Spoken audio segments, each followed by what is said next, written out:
চাঁদাবাজদের নাম উঠে যাচ্ছে ওয়েবসাইটে। কবে, কখন, কোথায়, কত টাকা চাঁদা চাওয়া হচ্ছে তার সবটাই জানিয়ে দিচ্ছে সেই ওয়েবসাইট। ঘুষ ওয়েবসাইটের পর এবার চাঁদাবাজদের নিয়ে ওয়েবসাইট তৈরি হওয়ায় বিভিন্ন এলাকায় সংঘটিত হওয়া চাঁদাবাজির ঘটনাগুলোর তথ্য নিজের নাম পরিচয় গোপন রেখেই সেই ওয়েবসাইটের কাছে জানিয়ে দিতে পারছেন নাগরিকরা।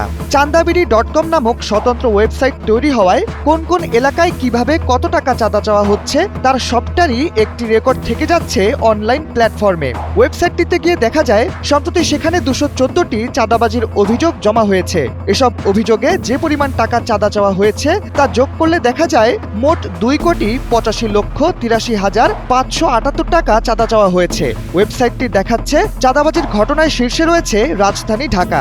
জীবন অবাক না করলে কে করবে? 28% মিল্ক ফ্যাটের অবাক করার সাথে ফ্রেশ মিল্ক পাউডার। জীবন অবাক করুক প্রতিদিন। চাঁদাবাজদের নামে অভিযোগ জানানো গেলেও এই ওয়েবসাইট থেকে পাওয়া তথ্য আদালতে প্রমাণ হিসেবে পেশ করা যাবে না বলে জানা যায়। চাঁদাবাজির ঘটনায় নাগরিকদের অভিজ্ঞতার নথি হিসেবে শুধু এই ওয়েবসাইটটি কাজ করবে বলে জানান উদ্যোক্তারা। জানা যায় কোনো নির্দিষ্ট ব্যক্তির বিরুদ্ধে অভিযোগ থাকলে সেটিকে প্রমাণিত তথ্য হিসেবে উপস্থাপন করা যাবে না। নাগরিক সচেতনতা বৃদ্ধি সহ চাঁদাবাজদের সতর্ক করতে ওয়েবসাইটটি দারুণভাবে কাজ করছে বলে মনে করছেন সংশ্লিষ্টরা।